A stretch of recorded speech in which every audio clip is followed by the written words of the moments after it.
shorthand, higher grade, second paper dictation, elaboration and condensation. Model paper number 9.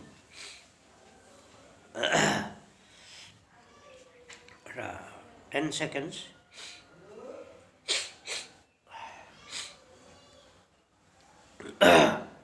Five seconds. Elaboration number 1. Now write down. Scenes of violence in cinemas are being removed, but cheap books coming into market as comics contain spy stories with scenes of violence. When read by young children, these lead them often to assume themselves as heroes in books and start quarreling in their houses. This habit is carried to schools and colleges as these stories make a deep impression on young minds. It is time that these books are banned. Draft letter to Minister for Education to bring forth a suitable legislation. Number 2. Though there is a distinct fall in prices of several commodities, tailoring charges alone remain as before. Charges fixed for terrain and terry cotton when compared to cotton dresses are fabulous.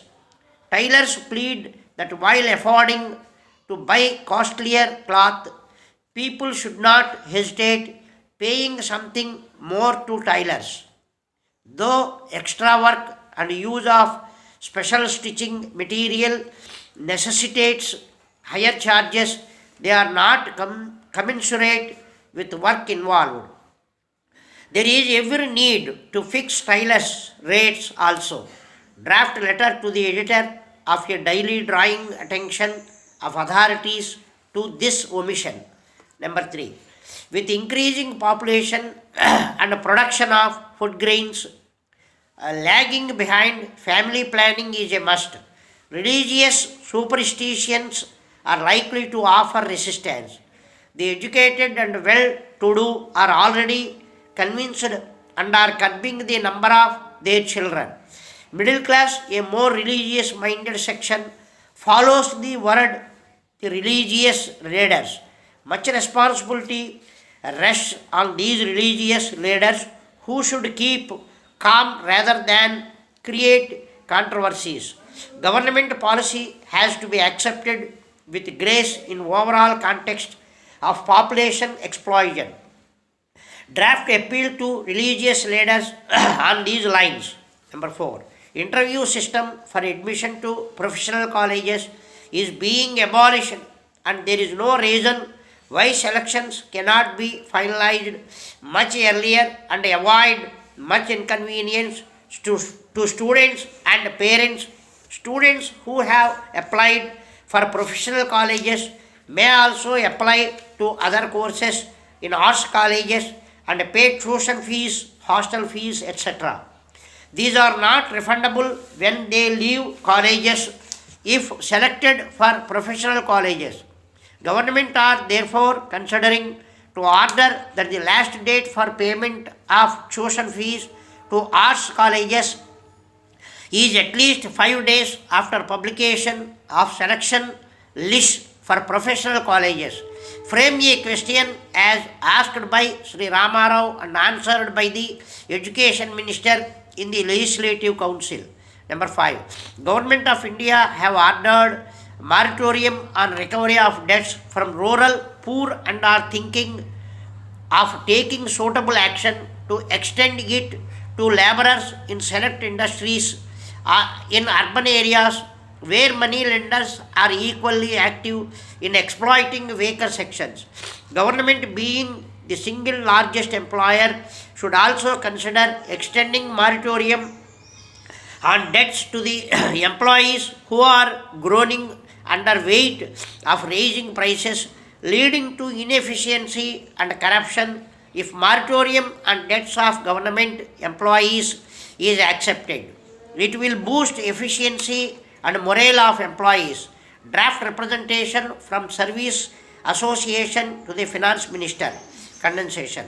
Addressing the special convocation, of the Punjab University, the Prime Minister said, I am grateful for the honor which this university has conferred upon me.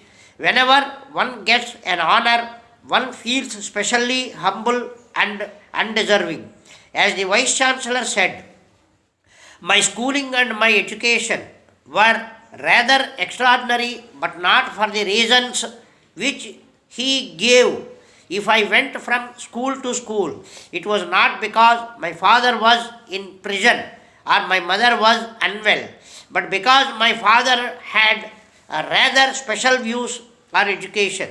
He thought it was important that I should study in different parts of the country and get to know different types of people. Therefore, I went to college in Bengal. Of course, the European part of my education was due to my mother's ill health. When I went to Oxford, it seemed to me that too much was happening in India for me to be away merely getting a degree. At that time, all my family and some millions of other Indians were in prison. To many of us who were far from the shore of India, it seemed that the most important education was not in an educational institution but in the prisons of India. That was the reason why I came back. I think I can truly say that the world was my university, not only because I was in many countries learning in different languages, but because my home was a little world in itself with all the political movement and the guests we had from many countries. Since freedom, we have made great advance in education as in other areas of life. The number of university students has gone up. Yet sometimes one wonders what this education is doing for us. I have admiration for the younger generation in India. I think we are producing a very fine lot of young men and women, and their contribution to this country's future will be great. But when I talk of education here, I am not concerned with this upper layer of the brilliant, but of the vast numbers who are now coming into education. Majority of them come from homes which had little education. There has been what one should call an explosion in education. For the middle classes, education has always been of great social value and something which is considered a must for girls as well as boys. It is only after independence that the other classes have come into the educational field. Education has proved to be a road for advancement for them. There is no doubt that higher education has become a force for equality in our society. But the question has come to be asked, more especially among the young people and students themselves, whether our present educational system and structure are adequate for the need of the present day India.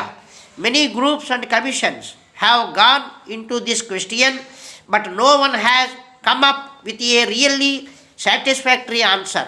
We are producing far too many general graduates who are not trained for any specific job. Instead of making people self reliant, education is actually making them more dependent on government or on industry.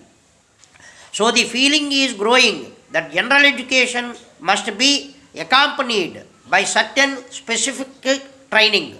When I say this, I do not mean that education should be confined to vocational education. Basically, education is not what one knows or what one can do, but what one becomes. Nevertheless, in today's world or in any world, young people have to earn their living and education must equip them for it.